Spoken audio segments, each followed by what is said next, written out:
Hello guys, good day po sa inyong lahat. Welcome back mo muli sa ating YouTube channel. Once again, this is Santi Novemberman. At ngayon, for today's video, ituturo ko po sa inyo kung paano po mag-set up ng inyo pong credit wallet. Yes, you heard me right. Meron po tayong credit wallet sa loob po ng ating back office dito po sa Livegood. Alright, so hindi na po natin patatagalin. Let's go!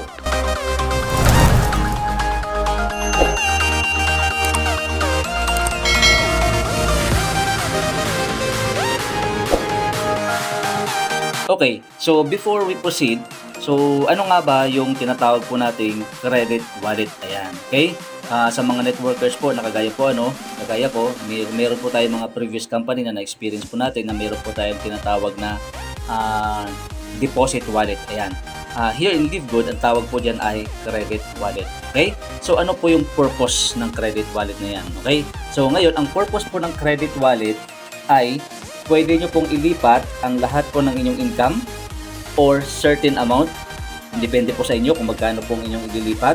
Or kung ayaw nyo naman, pwede po siyang ilipat po sa credit wallet. Now, ano pong purpose, bakit kinakailangan or bakit maglagay po tayo ng o mag-transfer po tayo ng income o ng commission sa atin pong credit wallet?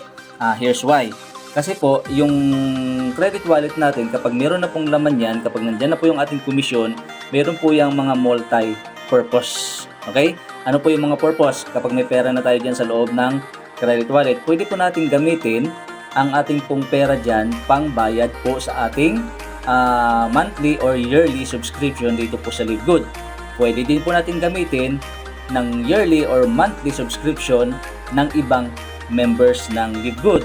Pwede din po natin gamitin yung commission po natin dyan na nasa credit wallet pambili po ng product. At lalong pwede po natin gamitin pang-activate. Okay?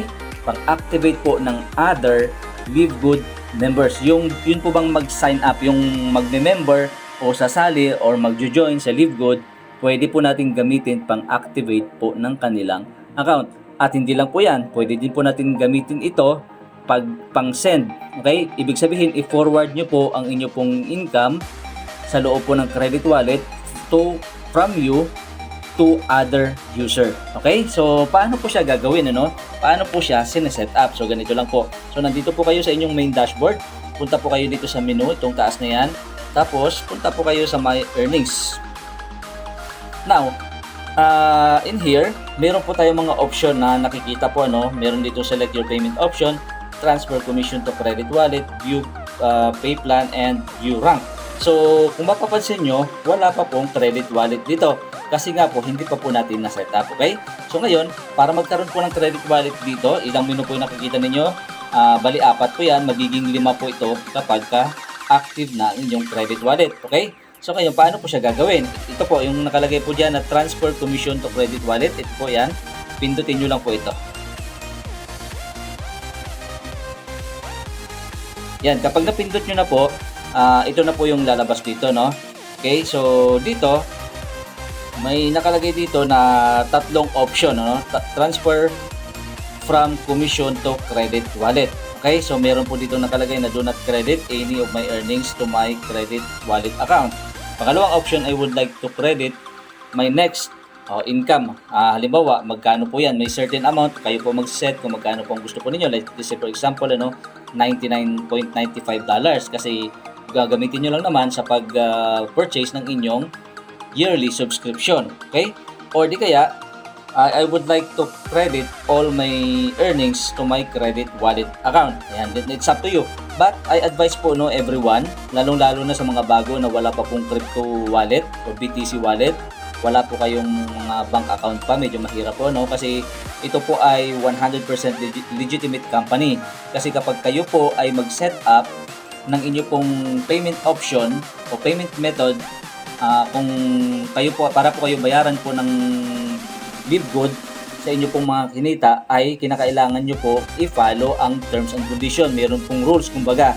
Kung kayo po ay gagamit po ng global e-wallet ay payout, syempre may pipilapan po kayo dyan at meron po kayong i-upload po na pictures and ID at may iba pa po mga requirements na kinakailangan yung ibigay. Kasi nga po, hindi po ito basta-basta na ibibigay na lang ng Livegood ang inyo pong kinita kung kani-kanino. Dapat po sa inyo po nakapangalan, no po. Okay, so medyo mahirap nga po siya. Kasi nga po, please understand, this is an SOP. Ibig sabihin, Standard Operating Procedure po yan. Kasi dapat sa inyo po nakapangalan. Kaya medyo may struggle po ng konti. Ano po? Pero kung kumpleto naman po kayo sa mga documents, no worries, you're good to go. It's up to you, okay? Kapag pangalawang option naman, gamitin nyo po yung cryptocurrency BitPay, ganun din po siya.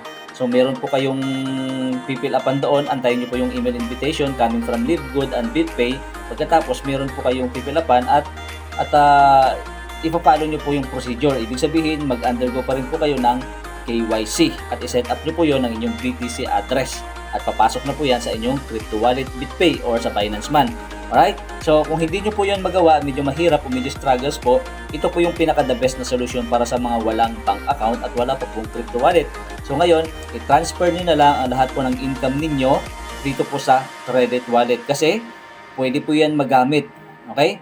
Pwede po yan magamit, as I said a while ago, pwede po yan magamit sa pag-activate ng new affiliate members dito po sa Livegood. Or di kaya, kung sino man pong upline po ninyo, pwede nyo pong ibenta sa kanya, i-send nyo po sa kanya at babayaran niya po kayo peer-to-peer. Ano pong ibig sabihin yan?